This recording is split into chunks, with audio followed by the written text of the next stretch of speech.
When the Republic P-47 Thunderbolt first appeared over Europe in the spring of 1943, German fighter pilots had every reason to feel confident. They had been at war for nearly 4 years. Their aircraft had evolved through generations of combat refinement. The Messerschmitt, Bf 109, and Focke-Wulf FW 190 were proven killers, piloted by men who had learned their trade in the skies over Poland, France, Britain, and Russia. They had faced Spitfires and Hurricanes, and they had adapted. Now the Americans were arriving with a new fighter, and the Luftwaffe intelligence reports described it in terms that bordered on disbelief. The P-47 was enormous. At over 7 tons fully loaded, it was nearly twice the weight of a Bf 109. Its radial engine gave it a blunt, ungainly profile that seemed to belong more to a ground attack aircraft than a fighter.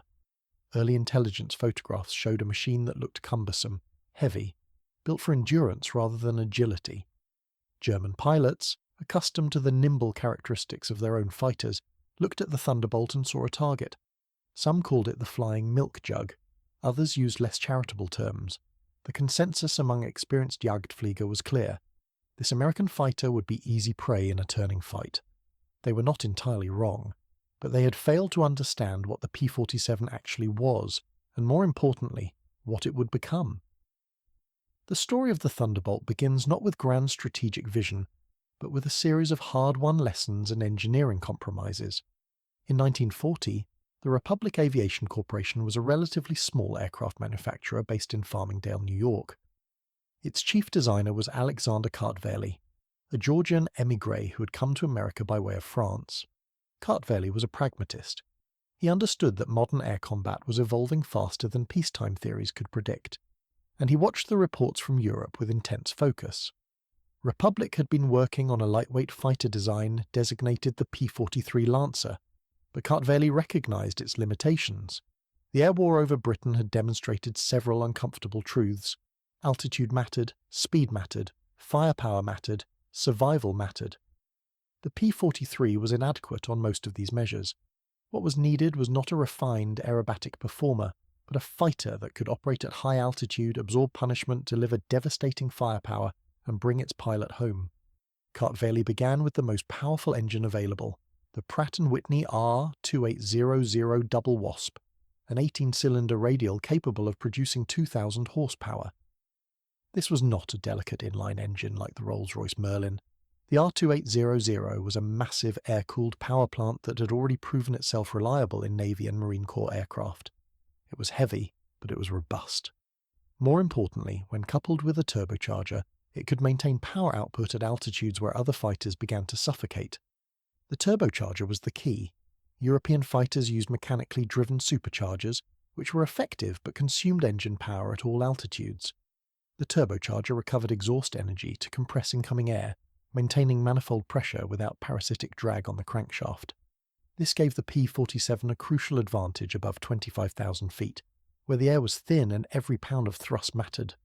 But the turbocharger system was complex, requiring extensive ducting, an intercooler, and careful integration. It added weight. It added volume. It made the aircraft larger. Kartveli embraced the size. He wrapped the turbocharger installation in a deep fuselage, positioned the cockpit high to give the pilot visibility, and designed the entire airframe around ruggedness and firepower. The wings were thick and strong, capable of carrying heavy loads. The armament was extraordinary. 8 Browning M250 caliber machine guns, 4 in each wing, with ammunition capacity for sustained combat. Each gun fired between 750 and 850 rounds per minute. When all 8 fired simultaneously, the P-47 delivered a weight of fire unmatched by any single-engine fighter in the world. The prototype XP-47B flew for the first time on May 6, 1941. It was fast in level flight and possessed excellent high-altitude performance, but it was also heavy and ponderous. Test pilots reported that it climbed slowly compared to contemporary fighters and required significant muscle input to maneuver at lower speeds. The Army Air Forces accepted these trade-offs. The United States was not yet at war, but the writing was evident. Large-scale bomber operations would require escort fighters capable of matching the altitudes and speeds of heavy bombers, defending them against interceptors, and surviving the intense anti-aircraft environments of occupied Europe. The P-47 fit that requirement better than any alternative in development. Production began in 1942. Republic Aviation expanded rapidly, constructing new facilities and hiring thousands of workers. The company would eventually produce more than 15,000 Thunderbolts, making it one of the most numerous American fighters of the war. But production numbers meant nothing if the aircraft could not perform in combat, and in early 1943 that remained an open question. The first P-47 unit to reach England was the 56th Fighter Group, which arrived in January 1943. The 56th was part of the 8th Air Force, the strategic bombing command tasked with conducting daylight precision attacks against German industry. The group's pilots were eager but inexperienced. Most had never seen combat. Their training in the United States had focused on tactics that emphasized speed and altitude advantage, but those tactics had not yet been tested against seasoned opponents. The initial combat missions were sobering. On April 8, 1943, the 56th Fighter Group flew its first escort mission over Belgium. The Thunderbolts encountered FW-19s almost immediately. The German pilots attacked with confidence, expecting to outmaneuver the heavy American fighters in traditional dogfights. What followed was chaos. Several P-47 pilots, unfamiliar with the aircraft's handling characteristics under combat stress, attempted to turn with the Germans. The results were predictable. The Thunderbolt could not sustain tight turns without bleeding energy.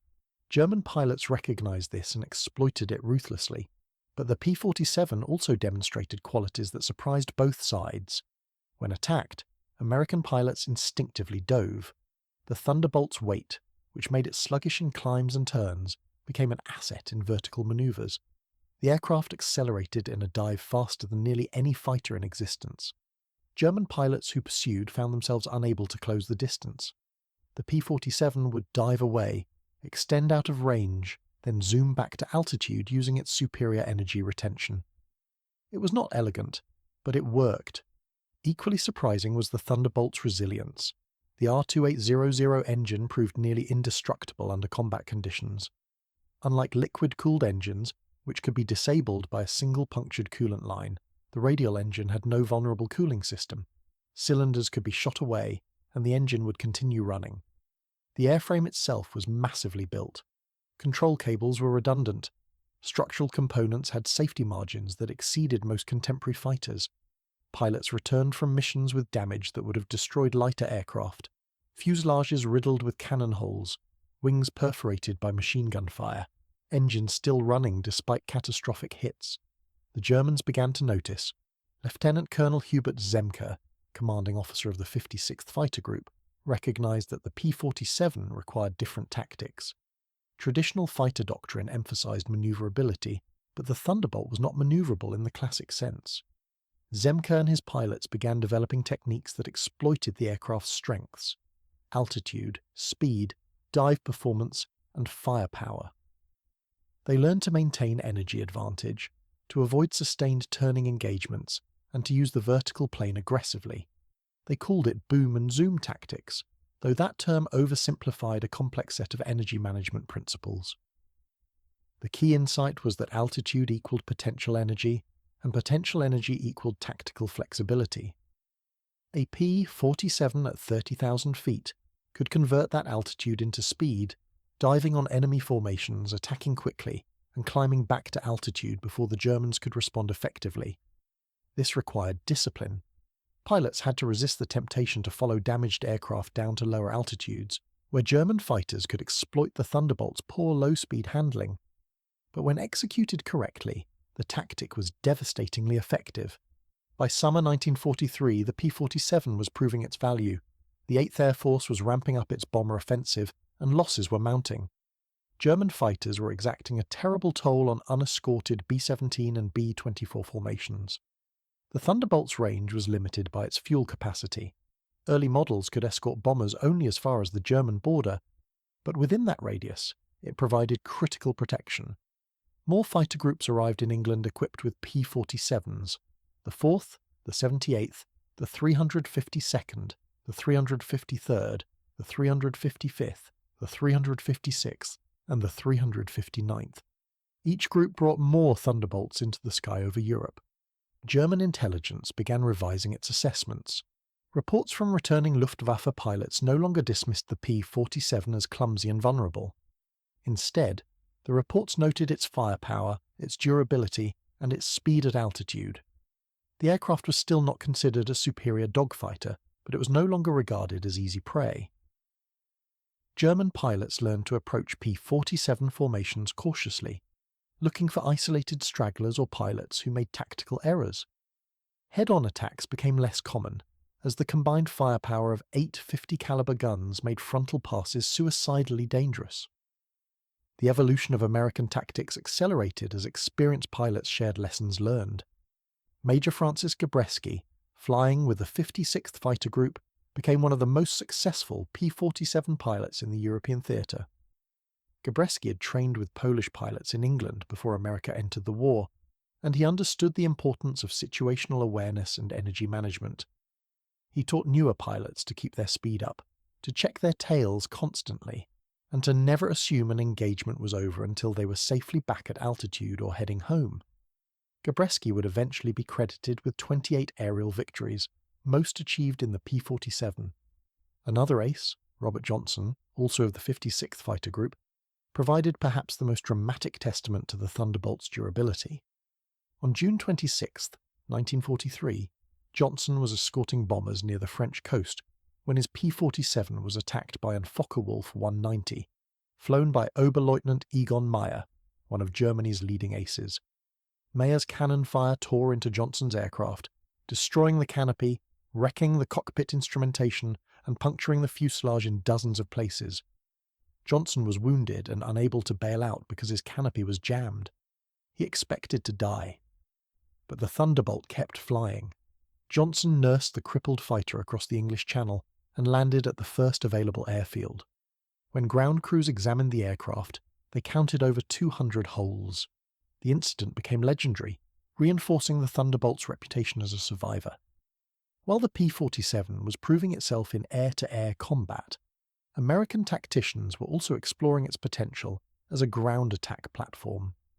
The aircraft's robust construction made it ideal for low-altitude operations where anti-aircraft fire was intense. Its 8 machine guns could shred soft targets, and it could carry bombs or rockets under its wings. The 9th Air Force, responsible for tactical air support in advance of the eventual invasion of Europe, began receiving P-47s in late 1943. These units would focus less on escort duties and more on interdiction, attacking transportation networks, supply depots, and troop concentrations. The transition to ground attack revealed new dimensions of the Thunderbolt's capabilities. Pilots discovered that the aircraft could dive at extreme angles, release ordnance with reasonable accuracy, and pull out of the dive without structural failure. The wings, designed to handle the stresses of high-speed flight and violent maneuvers, proved equally capable of withstanding the loads imposed by dive bombing and rocket attacks. The R2800 engine provided enough power to escape after an attack, even when carrying external stores. Ground crews developed quick turnaround procedures, enabling P-47 units to fly multiple sorties per day. German forces on the ground began to dread the appearance of Thunderbolts. The sound of the R2800 engine became synonymous with incoming attack. Columns of trucks, trains, and armoured vehicles learned to disperse at the first sign of Allied fighters. But dispersal only went so far. The P-47's firepower was overwhelming against unarmoured targets, and even armoured vehicles were vulnerable to repeated strafing runs. After the Allied invasion of Normandy in June 1944, 9th Air Force P-47s played a crucial role in disrupting German attempts to reinforce the front lines. Roads became killing zones, bridges were destroyed, fuel depots burned. The effectiveness of these operations can be measured in German reports and Allied reconnaissance photographs. Transportation networks in occupied France and the Low Countries suffered systematic degradation throughout the summer of 1944. German units ordered to move to the front arrived late, depleted, and demoralised. The Luftwaffe, struggling with fuel shortages and overwhelming Allied air superiority, could provide little protection. P-47 units operated with increasing confidence, conducting low-level sweeps that would have been suicidal earlier in the war. Pilot accounts from this period reflect a shift in psychological balance. American pilots, initially cautious and respectful of German fighter capabilities, now operated with aggressive assurance. The Thunderbolt had become a known quantity, its strengths and limitations understood. Pilots trusted the aircraft to bring them home, and that trust translated into operational effectiveness. Meanwhile, Luftwaffe reports reflected growing frustration. German pilots still scored victories against P-47s, but the cost in terms of losses, fuel expenditure and operational attrition was unsustainable. One aspect of the P-47's combat record that deserves careful examination is its actual kill-to-loss ratio. Historical sources vary, and precise figures are complicated by differing methods of counting claims and confirming victories. The 8th Air Force credited P-47 units with approximately 3,750 aerial victories in the European theatre. The 9th Air Force added roughly 700 more. Against these victories, the P-47 suffered significant losses. More than 3,400 Thunderbolts were lost in combat in Europe, though many of these were due to ground fire during low-altitude operations rather than aerial combat. The overall ratio suggests that the P-47 was effective but not invincible. It performed best when flown according to the tactics its pilots developed, maintaining altitude advantage, using speed and dive performance to control engagements, and avoiding prolonged turning fights. When forced into unfavourable conditions, low altitude, low speed, outnumbered, the Thunderbolt was vulnerable. But these conditions increasingly became the exception rather than the rule. Allied air superiority achieved through numerical advantage and operational experience meant that P-47 pilots usually engaged on their own terms. The introduction of the P-51 Mustang in late 1943 changed the strategic picture for escort operations.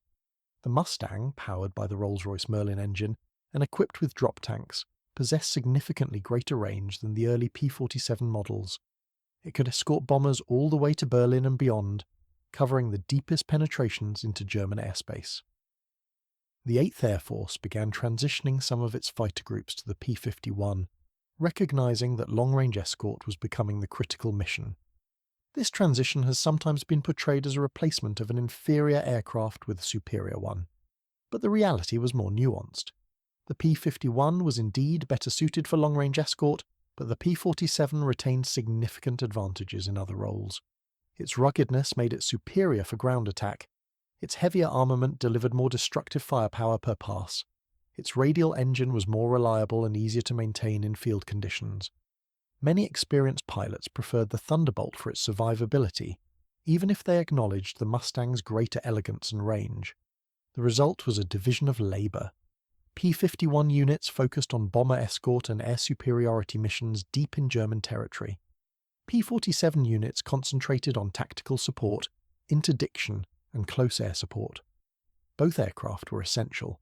Both contributed to Allied victory. The notion that one replaced the other oversimplifies a complex operational reality. In the Pacific theatre, the P-47 arrived later and in smaller numbers, but it made a significant impact. The distances involved and the nature of island-hopping campaigns created different tactical requirements. Japanese fighters, particularly the Mitsubishi A6M0, were highly manoeuvrable but lightly built. The Thunderbolt's tactics, developed in Europe, proved even more effective against Japanese opponents. American pilots could outrun, outdive, and outgun the Zero. The P-47's durability was particularly valuable in the Pacific, where long overwater flights and primitive forward airfields made reliability critical. 5th Air Force units operating in New Guinea and the Philippines used P-47s extensively for both air superiority and ground attack. The aircraft's ability to carry heavy bomb loads proved useful against Japanese installations and shipping. Its range, augmented by drop tanks, was sufficient for most Pacific operations. By late 1944, P-47 units in the Pacific were operating with the same aggressive confidence that their European counterparts had developed. Japanese air opposition was declining, but when encountered, it was met with overwhelming force.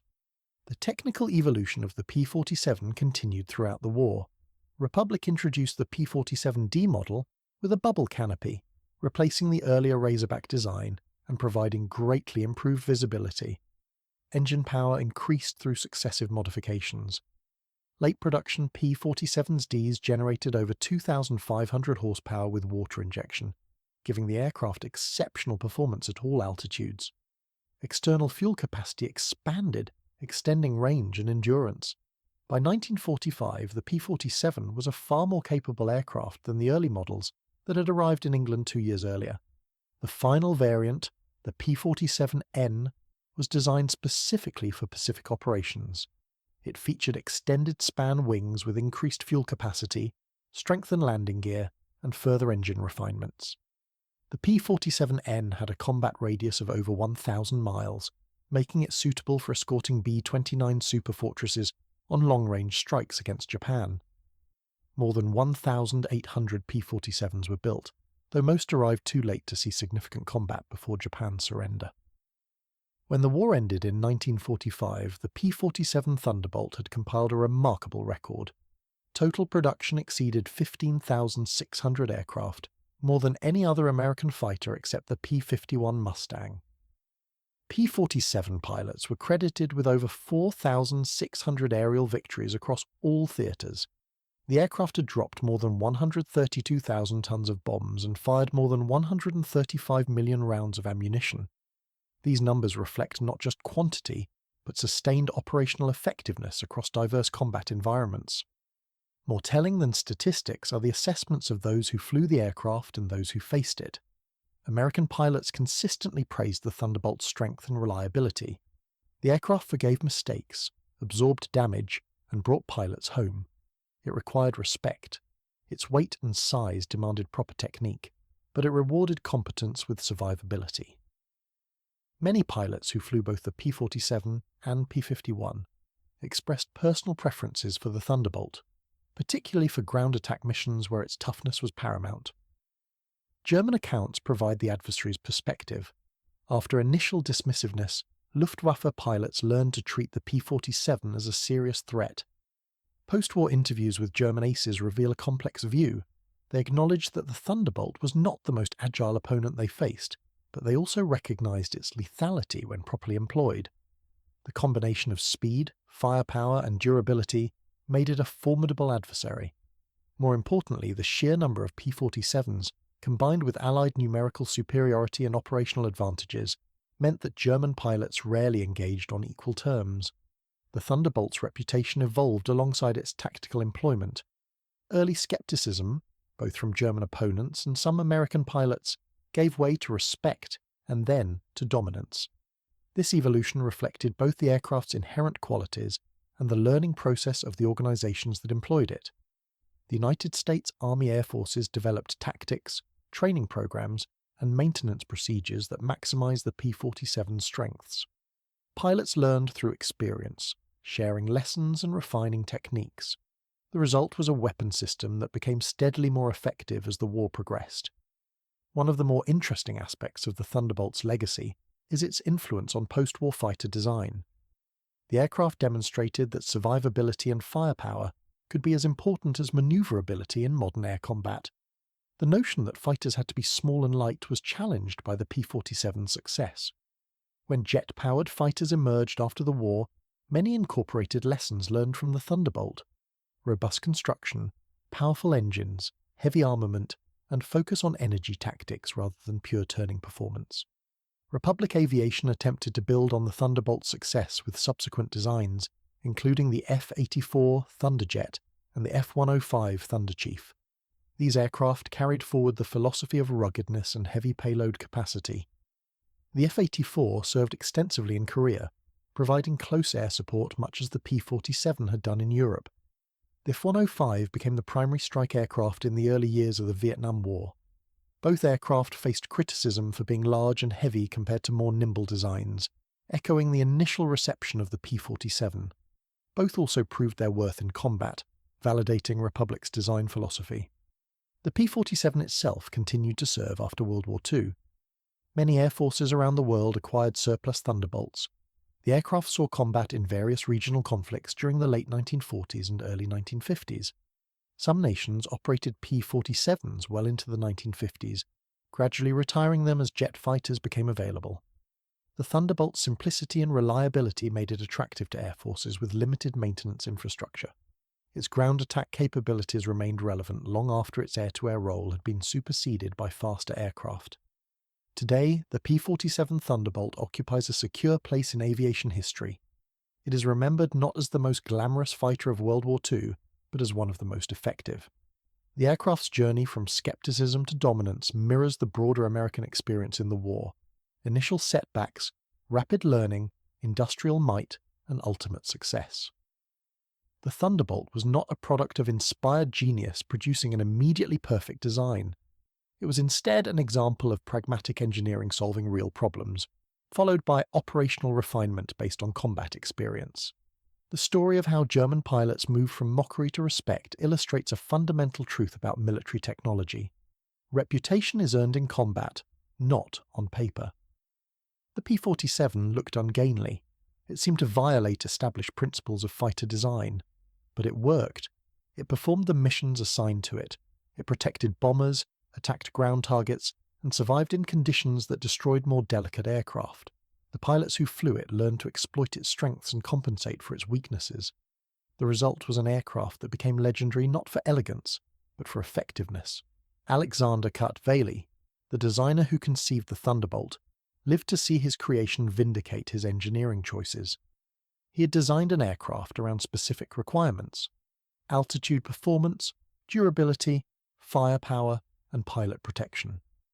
He had accepted the consequences of those choices, producing a large, heavy fighter that defied conventional aesthetics. The aircraft's success validated his approach. In the decades following the war, Kurt-Weyl's design philosophy influenced generations of military aircraft.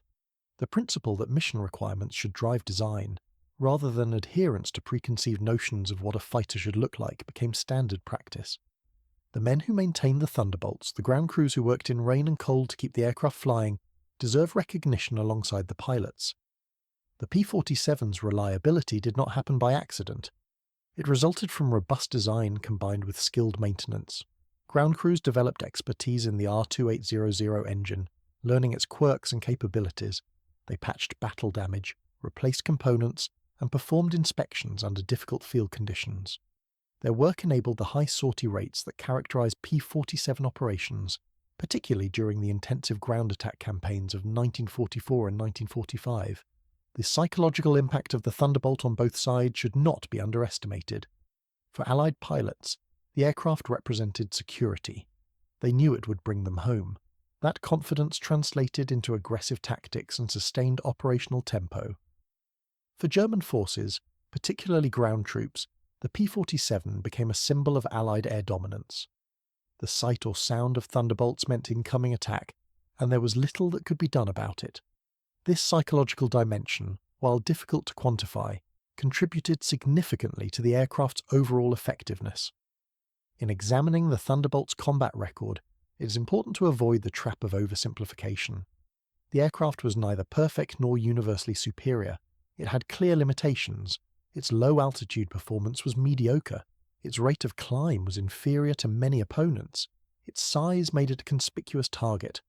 Pilots who ignored these limitations often paid the price. But when employed according to sound tactical principles, the P-47 was formidable.